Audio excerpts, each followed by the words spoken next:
Assalamualaikum dan salam sejahtera. Kejadian dan keajaiban alam semesta telah menjadi persoalan bagi setiap manusia, bukan sahaja pada era modernisasi ini, tetapi ia juga telah menjadi tanda tanya setiap insan sejak berkurun lamanya. Setiap kejadian dan keajaiban alam disebut di dalam Al-Quran menunjukkan kekuasaan dan keistimewaan Allah Subhanahu Wa Taala. Apa yang lebih menarik ialah Al-Quran diturunkan lebih 1300 tahun yang lalu, tetapi hanya beberapa sahaja peristiwa yang diceritakan oleh Allah Azza wa Jalla di dalam Al-Quran dapat dibuktikan dan diketahui sehingga hari ini. Mari kita telusuri kejadian dan keajaiban alam yang telah dibuktikan dari sudut pandang Islam. Pernahkah anda terfikir tentang kejadian alam semesta yang luas ini? Bagaimanakah alam seindah ini terjadi? Semestinya ia bukan secara tiba-tiba atau telah sedia ada dengan sendirinya. Teori Big Bang adalah teori yang digunakan oleh para saintis dan ahli agamawan bagi menerangkan tentang pembentukan dan kejadian alam semesta yang luas dan indah ini.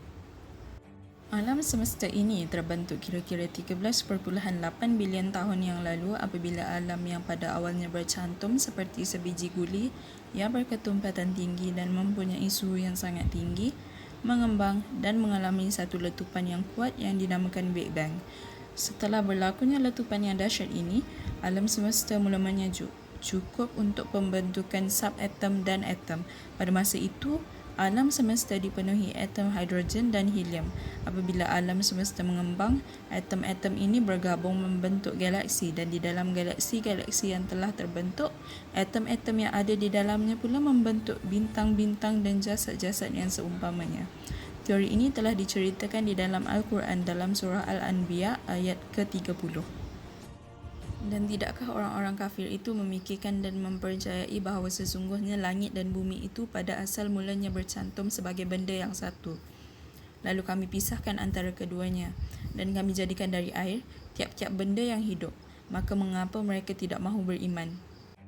Turut diceritakan tentang penciptaan alam semesta, langit dan bumi dalam 6 fasa dan masa di dalam Al-Quran ayat ke-38 surah Qaf yang bermaksud, dan demi sesungguhnya, kami telah menciptakan langit dan bumi serta segala yang ada di antara keduanya dalam 6 masa dan kami tidak mengalami sebarang susah payah. Tahukah anda bahawa bumi bukanlah berbentuk sfera yang sempurna atau datar, tetapi ia berbentuk spheroid yang mana ia berbentuk seperti telur burung unta. Hal ini juga telah disebutkan oleh Allah di dalam Al-Quran dalam surah Nazi'at ayat ke-30. وَالْأَرْضَ بَعْدَ ذَلِكَ دَحَاهَا, yang bermaksud dan setelah itu bumi dia hamparkan. Apabila melihat perkataan hamparkan di sini, ramai yang mengira bahawa Allah menghamparkan bumi seperti permaidani dan menjadikan bumi itu datar. Adakah ini benar? Apa yang perlu difahami di sini adalah perkataan dahaha yang membawa maksud telur burung unta dalam bahasa Arab. Kalau kita perhatikan, telur burung unta juga berbentuk spheroid. Sekarang jelaslah bahawa bumi itu bukan datar dan benarlah kajian dan pembuktian daripada saintis-saintis Islam dan juga Barat bahawa bumi itu berbentuk spheroid. Kejadian siang dan malam juga turut diceritakan di dalam Al-Quran.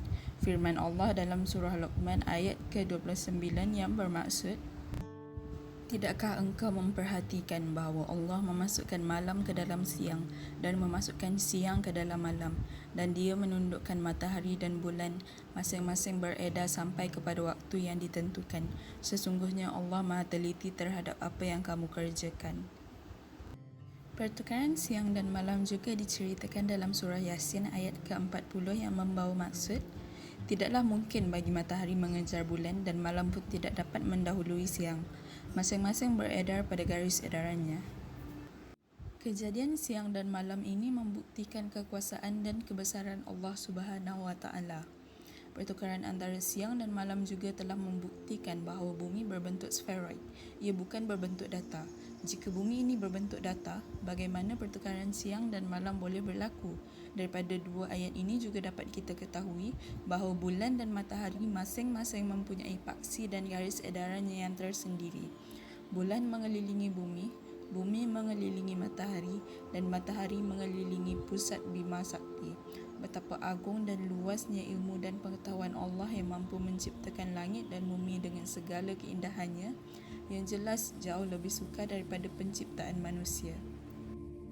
Antara keajaiban alam yang lain adalah penciptaan gunung ganang yang menjadi penghalang gempa bumi. Hal ini juga diceritakan dalam Al-Quran dalam surah Al-Anbiya ayat ke-31. Dan kami telah menjadikan di bumi ini gunung ganang yang kukuh supaya bumi itu tidak goncang bersama mereka, dan telah kami jadikan pula di bumi itu jalan-jalan yang luas agar mereka mendapat petunjuk. Kajian pada tahun 2015 oleh Profesor Mark Vandermeer mendapati gunung ganang mengurangkan gagaran gempa bumi selain dapat mengelakkan gempa bumi tersebut. Perkara ini telah disebutkan di dalam Al-Quran 1300 tahun dahulu, menunjukkan kebesaran Allah Subhanahu Wa Taala. Begitu banyak lagi kejadian dan keajaiban alam semesta yang ingin kami sampaikan, tetapi kerana kesentukan masa, hanya ini sahaja yang kami dapat sampaikan. Sesungguhnya mukjizat Al-Quran tidak dapat dinafikan. Semakin banyak kajian saintifik dilakukan berdasarkan Al-Quran, bahkan tanpa Al-Quran sekalipun, sudah pasti akan terbukti kebenaran dan kebesaran Al-Quran dengan segala ilmu dan petunjuk di dalamnya. Sekian sahaja daripada kumpulan kami. Kami berharap agar anda mendapat ilmu yang bermanfaat daripada perkongsian ini. Assalamualaikum warahmatullahi wabarakatuh.